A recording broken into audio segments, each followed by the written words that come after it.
Welcome to COVID Stories, a digital memoir from the pandemic. People from across the region and the world will share their stories here, from the hilarious to the heartbreaking ways we're coping in isolation. COVID Stories, where First Person Arts keeps you company. People all over the world are experiencing an unprecedented health crisis, a viral pandemic that is isolating people and communities in a world that already felt kind of divided. It can be daunting, but you don't have to be alone.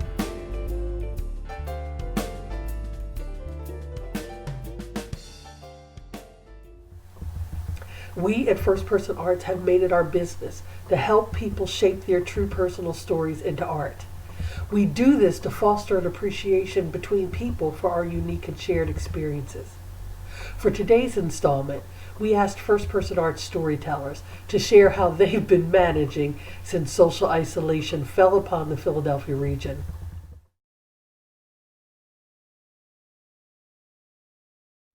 They say your true colors show in a crisis. My mom is the only one who's ever really tried to impress upon me the importance of couponing or making your own pizza dough. And I can't say I've ever really listened. Monday, March 16th, coronavirus panic is hitting Philly and work's closed. I go to Acme to do the big shop and stock up on supplies. Hit the soap aisle first. There's no hand soap left except Mrs. Meyer's natural soap. I love Mrs. Meyer's. I have it at home. It smells great. A week ago, I was reading a book called Zero Waste, all about natural cleaning, ready to go down to Marconi Plaza, collect tree nuts to make my own laundry detergent. But now, I'm very uncomfortable with the fact that everybody else is rejecting Mrs. Meyer's. I was on board, but now I know that at the checkout they're going to be like, "This don't work, you hippie." It's all there is. I put it in the cart. And then I think I should get some bar soap. If I run out of shower body wash or hand soap, I will have at least this basic standard bar soap. Important in a crisis. You can grade it. I don't know why, but I think that's something people do. The only thing that's left is Zest and Irish Spring. I have nothing to go on for comparison except the commercials from the 90s. Tomorrow is St. Patty's Day, so I get the Irish Spring. Then I go to the bottled water aisle. Bottled water. I don't even know who I am anymore. I'm devoted to the Schuylkill Punch. I'm disgusted with myself that I am here, but I'm here. There's nothing left except the special water with the special stuff added to it. I pick up a bottle of alkaline-infused $6.99 water. Thank God I come to my senses and put it back. I don't know what alkaline is. I don't know how to pronounce it, but I think it's in batteries, and that can't be good, so no water. Now it's time for food. It's a very physical experience shopping today. I'm doing aerobics all over the store. Squats, neck rolls to see if there's any oatmeal on the bottom shelf. Sun salutations, try and get the last pickle jar from the top. Everyone around me is doing the same thing, and I am leaning in to the performance. As if there's a documentary camera next to me, I'm doing it with the intensity of a game show contestant. The reaching, thinking, looking at labels, comparing this economy-sized can of beans or that economy-sized can of beans. It gets real in the bean aisle. There's not a chickpea in sight. There's butter beans. What's that? Can says you can make soup with them. Is soup going to fit into my 30-day meal plan? Is there really that much nutrition in soup? I take 2 cans, put them back, later Google and find out that butter beans are actually lima beans, and I have regrets. Pasta aisle, shelves are cleared. I strain a rotator cuff reaching for the last box of dented store-brand mini spaghetti, a type of pasta that I have never heard of. I'm Italian American. Pasta is my religion. This is like finding out there's a 13th apostle. Now, I'm thinking wildly about protein. I would call myself vegan curious, but today I'm going straight for the perimeter of the store. 2-for-1 chicken, sausages. I cradle a frozen 20-pound turkey in my arms for an intimate 15 seconds before putting it back. I get 2 bags of fish sticks. Fish sticks. I'm abandoning any ideal that I ever had about the way I shop and eat. A week ago, I was listening to an audiobook called The Case Against Sugar, saying, yes, yes, no diabetes, no diabetes. Today, I'm grabbing a 4-pound bag of white granulated crap off the shelf in the baking aisle, thinking about the Little House on the Prairie books, book 3, Farmer Boy, when the parents go away for a month and the parents say to the kids, don't eat all the sugar, and over the course of a month, the kids eat an entire barrel of sugar because of all the baking they're doing, and I'm going to have to be baking. My landlord had said earlier to me that day, get flour. I'm telling everybody, get flour. I stand up straight in that baking aisle and I say, by God, my mother taught me to make pie crust. I get flour, cooking oil, box of salt. I get yeast, if it comes to that. I get a couple cans of evaporated milk. What is it? Do you drink it? I don't know, but it seems like something I should have right now. In the American Girls books about World War II, they talked about rationing butter. I should get some butter. On the way to checkout, it's a wild scene. There's no flow to the cart traffic. There's a bag of bread that's been ripped open, left on the shelf, like somebody thinks that in these times they deserve to sample before committing to a loaf. And there's these 2 little old ladies who, in the midst of all of this, they cannot be bothered. They do not care. We are all idiots. Tomorrow's March 17th, and they're going to get the best price for a cut of corned beef. I get home, I take an inventory, write it all down, 2 pieces of loose leaf. 19 onions, 24 potatoes, 28 servings of green beans, 1 Kit Kat bar. I live alone, I'm cooking for one, but I feel the urge to operate as if I'm running a summer camp kitchen or an orphanage. And I post a 30-day menu plan on the fridge.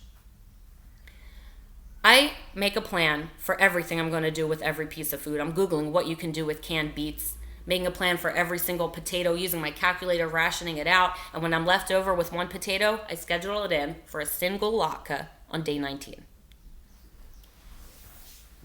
Then I call my mother. She's cool as a cucumber. She's been preparing for this her whole life. She already buys dry yellow split peas and knows what to do with them. She has a 1,000-page dog-eared book on natural home remedies. She's probably feeling a little bit smug about the fact that now I am embracing in a panic everything she's always told me to do.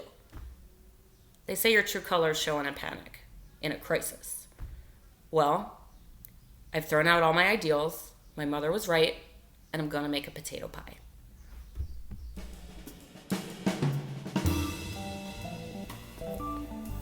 The one thing that I didn't expect from this pandemic was for me to start really rethinking about how I felt about how my life turned out. Because for the last few months, I've been sort of dealing with this depression, this internal feeling of sorrow towards the fact that I'm kind of coming to the point in my life where I'm realizing that my dreams in comedy might not work out. And that's a point where I feel like a lot of us may get as a performer, so you start to reevaluate yourself as an artist. And for me, I've been doing comedy since I was 18 years old. I started because I was undocumented and I couldn't go to college, so I was finding a way for me to feel like I had a future, so I started comedy. Because whenever somebody finds out I was undocumented, right away the first question is always, oh my gosh, how'd you get here? Right? I get it, because they all want to hear an awesome escape story. That's all they want. They want to hear, like, how did I get here? Yeah, I swam 300 miles. And I punched 7 sharks. Yo, but they always get so disappointed, because I'm like, how did I get here? American Airlines. From 18 to 31, a lot of the things of life that typically comes to a person came to me. You know, a partner, a couple of kids, a lot of financial responsibility. And still during all that time, I was just investing a lot of my time and energy into comedy, into that art, into hoping that that would be the end all be all that would help me sustain my family. It would help me find happiness, and it would help me feel loved. And all the things that I didn't have growing up, I was going to find it in comedy, and that was going to be where I found my happiness. But 2 years ago, you know, I I almost lost my partner through the whole, pursuit of the dream. And in doing so, I started to really reassess myself and be like, is it worth following this dream with everything in your being when, not only do you not see yourself reaching certain plateaus, but financially you're in a terrible situation. So I, on my own, decided to little by little let go of the dream, sort of like when you're playing curling and you just kind of like let it go. You just kind of, that's how I started doing it. I just kind of started to let it go slowly until finally one day I was just going to completely release it and it was going to be out of my life. So I started to dedicate more time to my family, being a good partner to my partner, being really involved in my son's education. And I started to look for work. I finally had my green card, so I looked for gainful employment, and I secretly applied for college for the first time in my life. I'm 31 and I'm for the first time ever trying to pursue an education. And, and in these 2 years, doing all these things, doing all these changes, it felt in my heart like, I was giving up this dream of comedy, and, I was so almost angry about it. And then the world came to a stop. And I'm home with my family, who I've invested so much more time than I ever had before. And I realized I love every moment being with them. And what's even nicer is I think they actually love being with me, because I've changed my need for attention. I just want the love from them. They're all I've wanted, and my job is letting me work from home, which I feel bad for the comedians and all the artists who are not financially stable right now. That was sorry. And my job's letting me work from home, and my school will let me do everything online. So it just felt like, while all this time I was wondering if I'm making the right moves, in a single day I was like, you did the best thing you could have done for your family, which is care for them and invest your time in them. So maybe out of everything going on, I hope that before we hit restart, that we all kind of just maybe look around for a minute and wonder if what we're investing our time into is really the thing that best suits our soul and our well-being. So I hope, I will go back to the art form, but for now I'm really enjoying dedicating my time and energy to my family, and I hope everybody's doing the same, even if it's through video. All right, that is my life in 5 minutes. That is what I have for you. Thank you.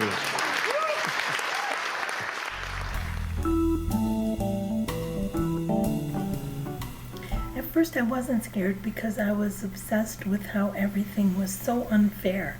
Everybody else was working at home, but I work for the gas company and we're considered essential employees, so the work at home guidelines don't apply to us.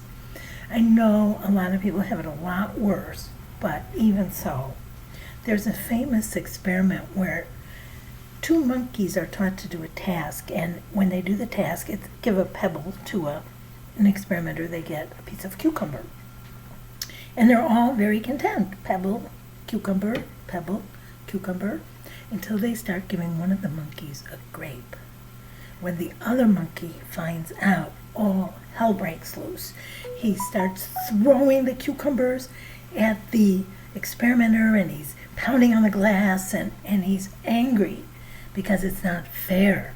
And that's how I felt. I felt like the monkey who was getting the cucumber, because I had to be at work. And it's not like we were doing any work. Basically, we were waiting around to see if we'd get sent home. We got a letter from the CEO on Monday, but all it said was, "Thank you so much for all your service."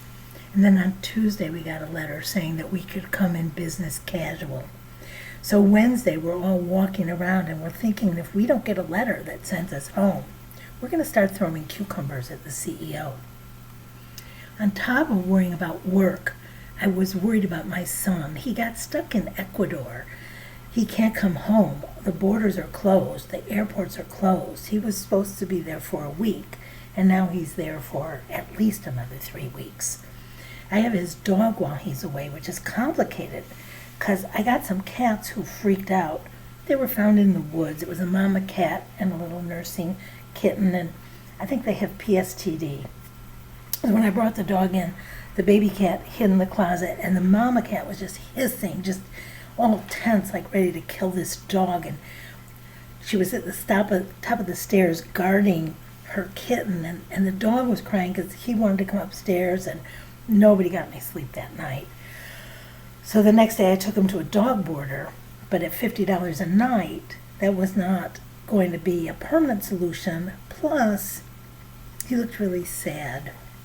So I ended up taking the cats to my ex-husband's for the duration. I dropped off the cats and I went back for the dog, and he was so happy to see me, the dog, not my ex, and his tail was wagging so hard. And I was still working at the office, so I hired a dog walker, one of my neighbors whose job has been canceled, so she needed the money.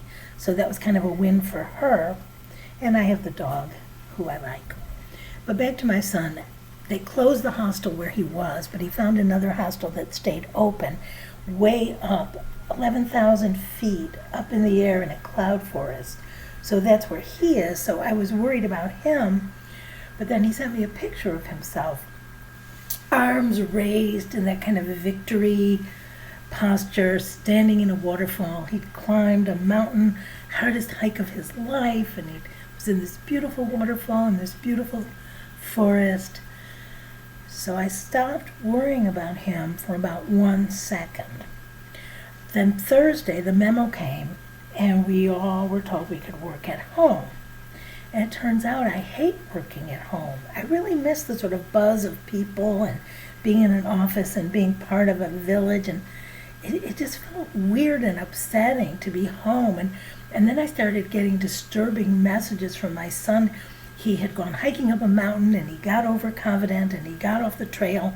Then he got lost, and he lost his water, and he thought he was going to die on that mountain. But then he caught up with another hiker, and between the two of them, they found their way back to the hostel. So he's fine, plus he has a new best friend. And something about all this, I went into just a panic tailspin, just a panic. Like, what if my son never gets home from Ecuador? And what if I never get to go to aqua aerobics again? And what if I never get to have dinner with my friends in restaurants? And I set up a Zoom meeting with some people from my church, and one of them said to me, well, of course you're scared. It's scary. And for some reason that made me feel better. There was a time we had a president who said there's nothing to fear but fear itself. I don't even know what that means, but it's oddly comforting.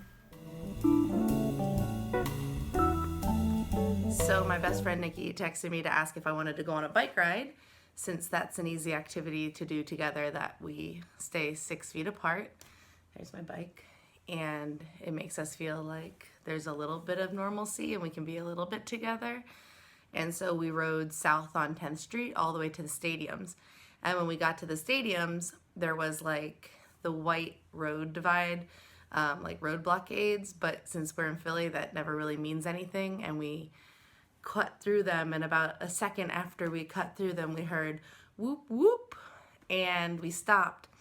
And all the way down the way, we saw a cop. He was like maybe more than 2 blocks away, a bit of a distance, and my friend Nikki called down and she said, "Are we allowed to go this way?" And then the cop yelled back, "I can't hear you." And so then I yelled back, because I could be really loud, I yelled back, "Are we allowed to bike this way?" And the cop yelled back, "No." So we turned around and we went back to Packer Ave, and we went along a different route for our bike route, little bike ride. We went down to FDR Park. We took Clorox wipes.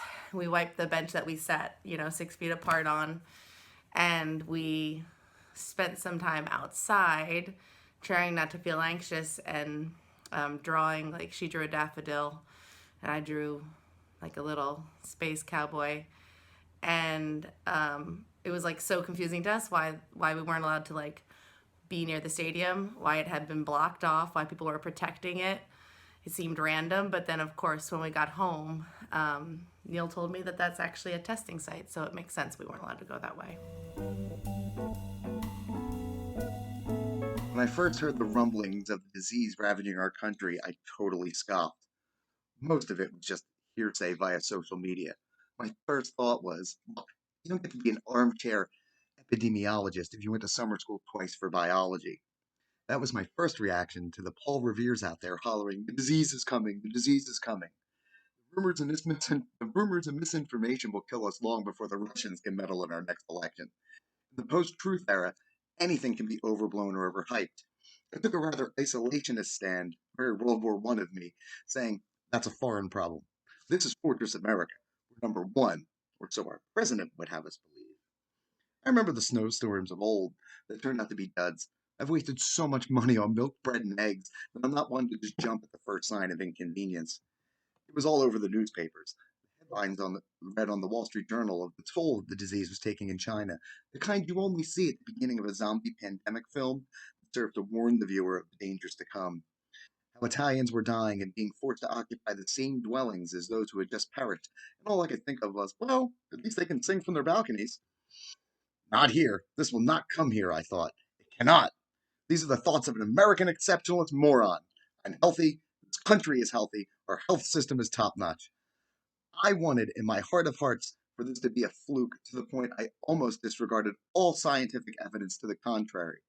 It wasn't until my very data-driven girlfriend showed me charts, graphs, etc. of the progression of disease that it kind of shook me out of my ignorant shell. She never panics. I panic all the goddamn time. This time the roles were reversed. She took this seriously. I completely did not. I might not have if it wasn't for her. I'm an American after all, and facts don't mean shit compared to my feelings. But diseases don't care about nationalities, and they certainly don't care if I'm from Philly. And I didn't really take this seriously until Philly closed the bars. They closed all gatherings of 50 or more, and then that's when I in fact realized that this wasn't a joke. I wasn't cosplaying in some apocalyptic fantasy. They aren't kidding. My girlfriend suggested we take a walk, maybe a mile and a half up to the now shuttered art museum and back. The day was nice, one of those rare mid-March days that usually sends people spilling out of their houses and into the streets to get a glimpse and a taste, of perhaps spring, if you will. Packed as a bag, all the essentials, a blanket, hand sanitizer, toilet paper, booze. The bag was so packed and we're so short that I'm fairly certain that if viewed from behind, people would think we were two hobbits marching towards Mordor. We passed through the barren streets of Chinatown that are usually clogged with giggling teens drinking bubble tea. But now our only companion on the street was a plastic bag that floated ominously in the air down an empty 10th Street. We passed under the Great Friendship Gate, which now seemed ironic as racism kept these stores empty for weeks, as our president so eloquently referred to it as the Chinese flu or the Chinese virus, whatever he used. So much for harmony and friendship, huh? Other pedestrians in masks kept their distance, peering out at us as if suspicious, like how people behave towards one another during a zombie pandemic in films. Intrepid runners zoomed by, and those walking dogs with panicked faces almost willing their dogs to do their business quickly so as to avoid any more time than needed outside. The art museum was mobbed in a way that almost suggested that people were waiting to be sheltered from the pandemic within its stone and labyrinthian halls. There was a long line of people, packed back to back, to take pictures with the Rocky statue. Some caressed the statue, leaned on it, rubbed it, maybe for good luck, I don't know, as if its strength could help them ward off the disease. I got angry. I wanted to put a mask over poor Rocky's face, protect him from the virus. If Rocky falls, so does Philly.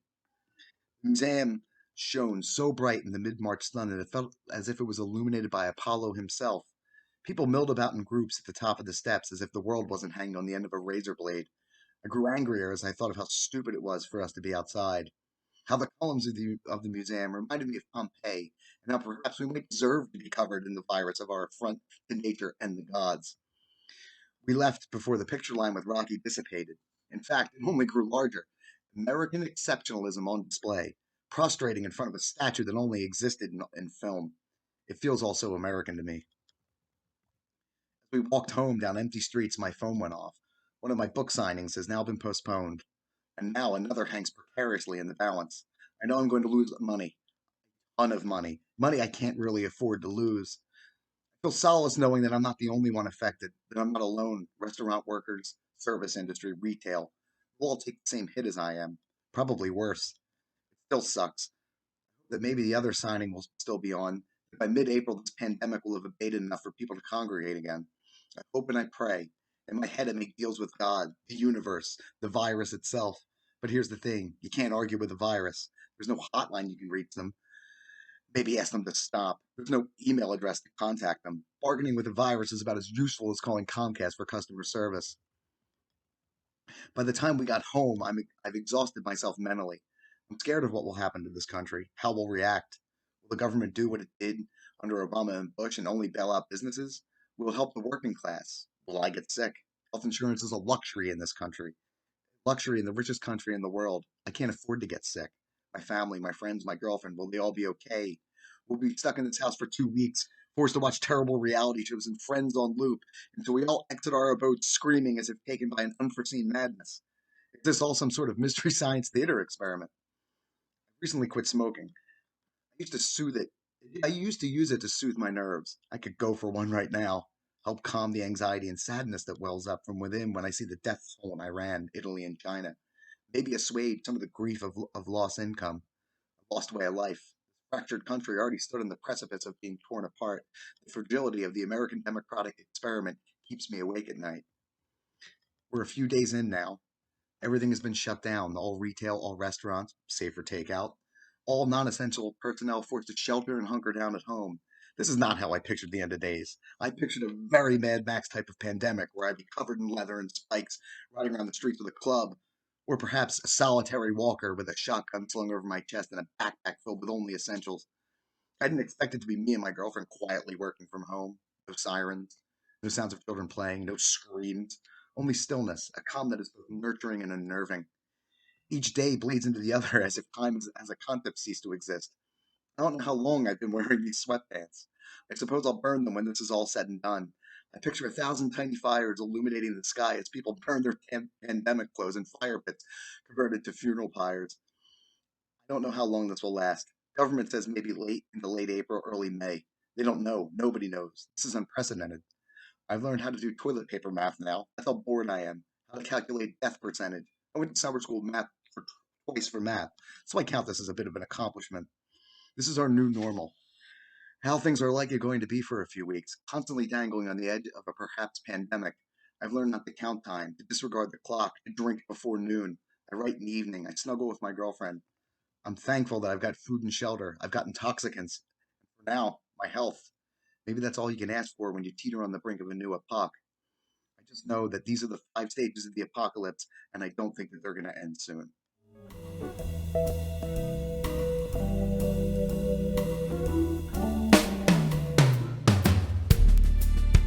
We hope you enjoyed these stories.